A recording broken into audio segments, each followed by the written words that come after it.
Assalamualaikum warahmatullahi wabarakatuh. Alhamdulillahirrahmanirrahim. Hari ini kita bisa bertemu kembali Dek, meski tetap via suara ya. Semoga semua dalam keadaan sehat, yang sakit semoga Allah segera angkat penyakitnya. Amin amin ya rabbal alamin. Hari ini Dek, kita akan melanjutkan pembelajaran minggu lalu. Setelah beberapa pekan lalu kalian sudah mempelajari tentang masa praaksara ya, kemudian kalian juga sudah mempelajari tentang manusia purba yang ada di Indonesia, yang ditemukan di Indonesia. Kemudian kalian juga minggu lalu sudah mempelajari mengenai teori asal-usul nenek moyang bangsa Indonesia. Nah, minggu ini kita lanjutkan ke perkembangan kehidupan zaman praaksara. Pada perkembangan kehidupan masyarakat praaksara ini ya terbagi menjadi 3 perkembangan kehidupan. Yang pertama adalah masa berburu dan mengumpulkan makanan, masa bercocok tanam dan beternak, dan masa perudagian. Nah, kita sebelum ke sini Dek, kita akan bahas tentang pola huniannya. Jadi pola hunian dari manusia purba sendiri itu punya 2 pola khas Dek. Yang pertama itu adalah uh, huniannya pasti berdekatan dengan sumber air. Nah, jadi hunian untuk manusia purba ini pasti yang pertama adalah berdekatan dengan sumber air, dan yang kedua adalah berdekatan dengan uh, kehidupannya itu di alam terbuka. Nah,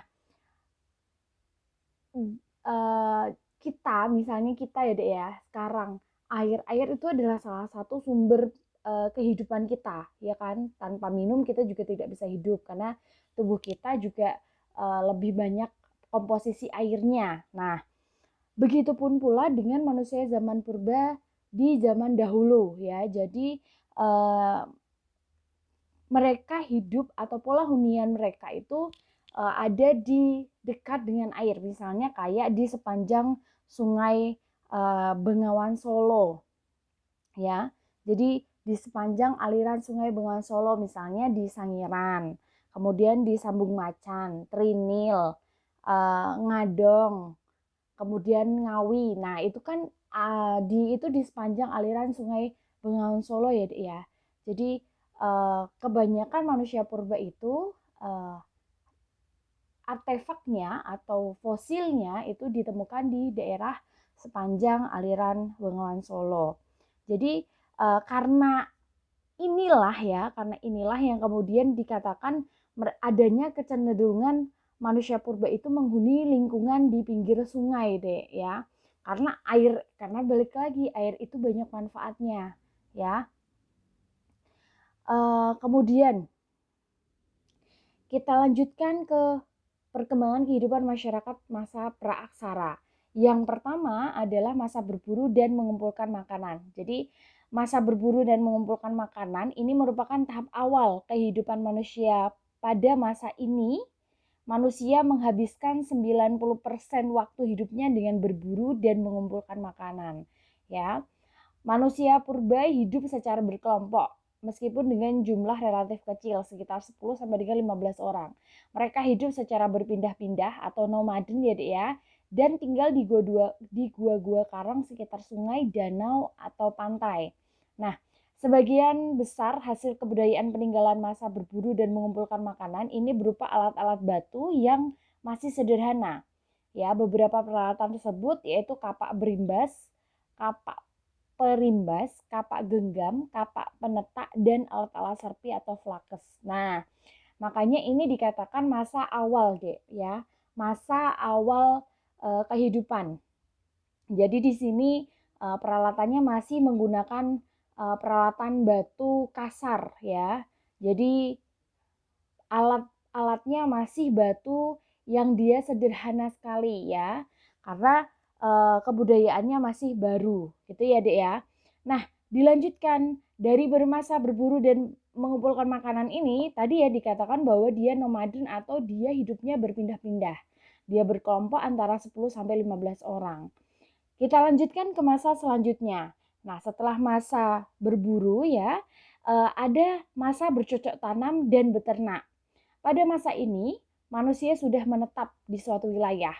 Manusia memenuhi kebutuhan dari hasil bercocok tanam. Pola kehidupan bercocok tanam menunjukkan manusia pada masa ini sudah menguasai lingkungan alam.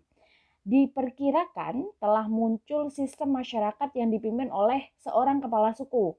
Nah, pemilihan kepala suku biasanya dilakukan dengan menggunakan sistem primus inter pares, ya, yaitu orang yang utama atau paling berpengaruh yang dijadikan sebagai kepala suku. Manusia berhasil membuat perlengkapan pertanian dan perkakas rumah tangga yang memiliki permukaan halus dan tajam. Benda-benda tersebut yaitu beliung persegi, mata panah, kapak lonjong, gurdi dan pisau, perhiasan serta gerabah. Manusia mulai mengenal aktivitas ekonomi perdagangan dengan sistem barter, ya. Itu dulu artinya di sini kemungkinan ya Dek ya sudah tidak berpindah-pindah tempat karena dia punya kepala suku yang artinya memimpin di sukunya. Kemudian dia sudah bisa mengenal atau beradaptasi dengan lingkungan, artinya tidak harus kemudian di dekat, misalnya di dekat sungai atau pantai, tapi mereka bisa menggunakan alat-alat yang mereka ciptakan untuk berburu. Nah, dan bercocok tanam. Nah, setelah masa bercocok tanam dan berternak, ya, ada masa perundagian. Jadi masa perundagian ini merupakan masa dengan tingkat kebudayaan tertinggi pada masa praaksara. Pada masa perundagian, masyarakat sudah mampu membuat peralatan dari perunggu dan mengenal sistem pembagian kerja berdasarkan kemampuan tiap-tiap individu. Masyarakat mulai membentuk kelompok lebih besar dengan penguasaan terhadap sebuah wilayah. Kelompok masyarakat tersebut dipimpin oleh seorang kepala suku terpandang yang bergelar datu atau dato. Muncul golongan undagi dalam masyarakat. Mereka dapat membuat barang-barang logam yang indah sebagai simbol status sosial. Barang-barang yang dihasilkan antara lain nekara, moko, kapak corong, bejana perunggu, dan arca perunggu. Nah, jadi ada 3 masa ya Dek ya. Yang pertama adalah masa berburu. Dan mengumpulkan makanan. Kemudian setelah masa berburu dan mengumpulkan makanan, ada masa bercocok tanam dan berternak, dan dilanjutkan oleh masa perundagian.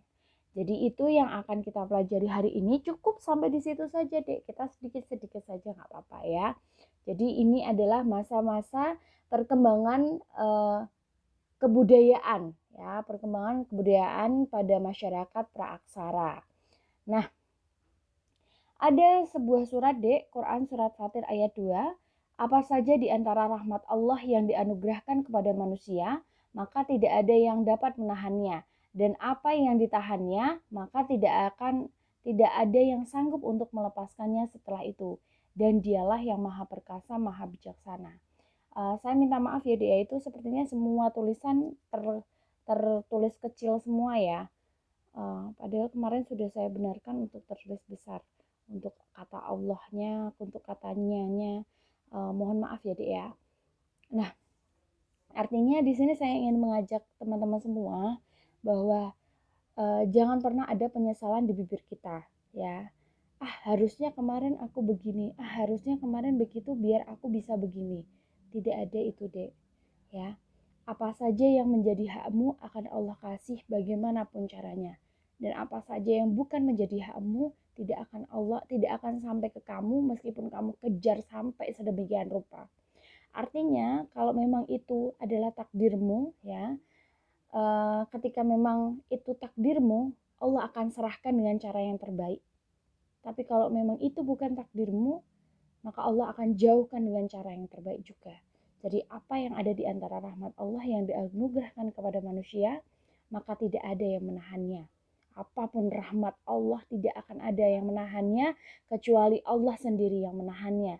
Tapi apa saja yang ditahannya, yang ditahan Allah, ya, keinginan kita membuncah, kemauan kita membuncah, tapi itu ditahan sama Allah, bahwa ini bukan hakmu, ini bukan sesuatu yang terbaik untukmu, maka tidak akan ada yang bisa melepaskan tahanan Allah itu, ya.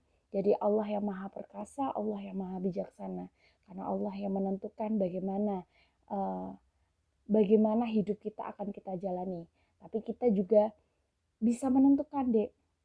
Allah menakdirkan, tapi kita bisa menentukan pilihan. apakah kita mengambil jalan yang buruk atau apakah kita mengambil jalan yang baik. Tentu kita semua berharap semuanya memilih jalan yang terbaik gitu ya Dek ya. Oke, terima kasih atas perhatiannya. Kita akhiri ya Dek ya dengan salam dengan hamdalah dan doa kafaratul majelis bersama. Alhamdulillahirrabbilalamin, subhanakallahumma wa bihamdika asyhadu an la ilaha illa anta astaghfiruka wa atubu ilaik. Wassalamualaikum warahmatullahi wabarakatuh.